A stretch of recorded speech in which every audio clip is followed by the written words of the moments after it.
Okay, guys. Well, we're going into the weekend. It's Friday night.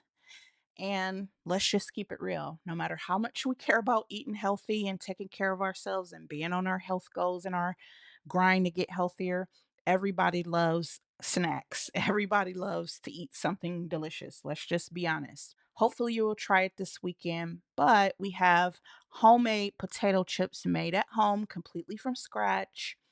These potato chips are a whole food. They are anti inflammatory because we're using no refined chemical oils, no inflammatory oils to fry them in. They are gluten free. And most importantly, they are non ultra processed. Okay. So let's get right into our recipe. The first thing that you want to do is make sure that you slice your potatoes as thin as possible. Not too like paper thin to where they're going to burn up and cook up really quickly. That you want them to be thin but not paper thin. You want them to have a little bit of width and thickness to them, but also thin enough to where you're not cooking french fries or skillet breakfast potatoes, okay? So for that you can either use a food processor and make sure you put it on the slicer blade, or you can just, what I did was use a very sharp, good quality kitchen knife, and you just want to take your time and get those slices as thin as possible. Um, Let's back up. Before you start slicing your potatoes, you want to start preheating your oil, okay? So it can be nice and hot and ready to go once you put those potatoes in there, those potato chips. Now, as far as our oils, remember we mentioned that we're doing anti inflammatory oils, right? And so we're going to start off. I'm going to give you a few options. When you talk about anti inflammatory oils, that this is what gives us all those problems in our gut. You can do avocado oil. I have some extra virgin avocado oil that I'm using for my potato chips, but a great alternative if you don't have that would be to use, I also have olive oil that I frequently use. I've fried these in olive oil before and they came out perfect, but we want to make sure that it's cold pressed and organic, or at least non GMO. But cold pressed for the olive oil is the most important thing. And then what am I going to flavor my potato chips with? Well, you can honestly leave these completely plain and they will taste very good. Okay. Very good. Um, I am actually just going to add a very small amount, a dash or a tiny little sprinkle of sea salt on mine, and I'm going to put over it some cracked black pepper. Now, um, very interesting fact about black pepper: when you buy the ultra thin, it's almost like as thin as paper or sand from the store that's already in the cheap little shakeable bottle. That often includes a lot of shards of glass and a lot of particles and foreign objects that are not pepper, black pepper at all. And when those get inside of our guts, they can rip through our gut lining. And that's one thing that does cause us damage over the years.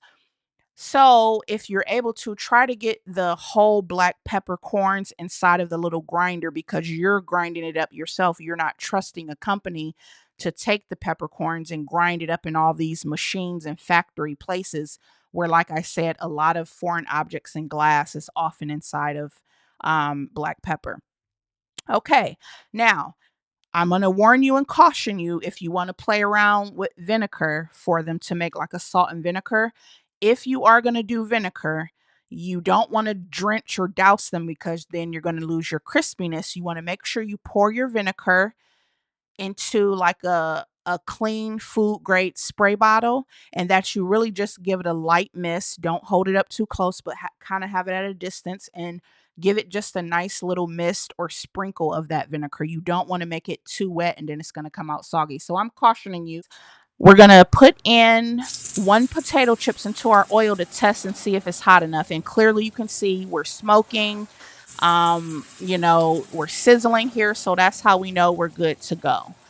And once you do that, you want to kind of add some in slowly at a time. I'm personally using a skillet.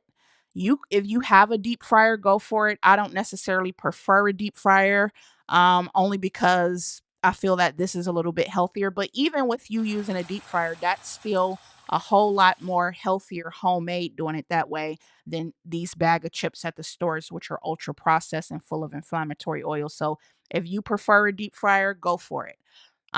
So you want to begin adding your chips a little bit at a time. We have here until you get them all inside. Your oil should be, pretty hot. You don't want to burn it, but it should be screaming hot to the point where even when you fill your pan, it does not slow down the momentum of that oil or the heat. Now, this is not something you want to walk away and go chill or go look at TV. Like you do kind of want to stay in the kitchen and keep an eye on them. This is a very quick and easy process. They don't take long to cook, so you really want to stay in the kitchen while these cook. Um, and as you can see, when you begin to see the first side form this beautiful dark golden brown color around the edges, that's when you want to go ahead and do your first flip and begin make sure you're rotating and turning those around. And that's how you know when they're ready to flip. And as you can see, now we've made it over to our second side. And again, we're keeping a close eye, making sure that they're not burning, they're not overcooking. Now, if you feel like they're getting dark brown to the point where they're turning black too fast, that either means maybe your chips are way too thin or your fire is up way too high. Okay, you want to turn that down. It should be very hot, but at the same time, not to the point where they're going to burn up too fast because they have to be able to cook through. So you're going to have to gauge that and watch over that. Okay. Um, and so here we are doing a second kind of flip and turning those over and making sure that they're all getting cooked evenly on all sides. Now, um, unless you're using like a food processor with the slicer attachment, not all of your potato chips are going to come out perfect and not all of them are going to come out the perfect thinness. Okay. But it's okay. Just fry them all up evenly as best as you can, rotate them, turn them. Um, and make sure that they just get done as well as possible. You don't want these to be breakfast potatoes, okay? So if they're giving off the vibe of breakfast potatoes or skillet potatoes, that they're just way too thick. Yes, I had a couple in here that were a little bit thicker, and that's fine. Just crisp them up as much as you can, as good as possible, and the majority of them still will come out thin and crispy, and you'll just have a few ones that may come out a little bit thicker with using a knife as opposed to a slicer. And after you've done, I would say maybe about two or three turns and flipping them over, and you see that they're all getting evenly golden brown on both sides, and you can kind of see that they're ready. So what's going to happen is you may have a few of them that are thinner than others that are ready to take out first. So you want to kind of begin removing those very thin ones that are all the way done first out a little bit slowly at a time. And then your thicker pieces may need like a few more seconds. Okay.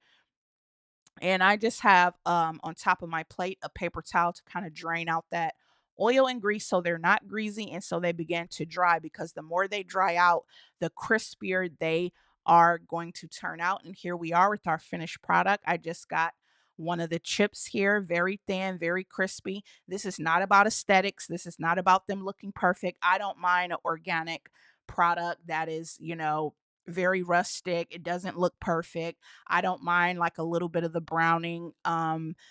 The point is, do they taste crispy and crunchy, and do they taste delicious, and did it satisfy my craving without me having to violate my standards for my body to honor my body as a divine creature that deserves the best. I didn't have to go put poison, gluten, inflammatory oils, processed chemicals, and all this garbage into my body just to sit down and enjoy a snack. So once again, guys, if you try this recipe, have your kids try it, come back and let me know. Comment below how they turned out for you. And let's go ahead and taste test this crunch, okay?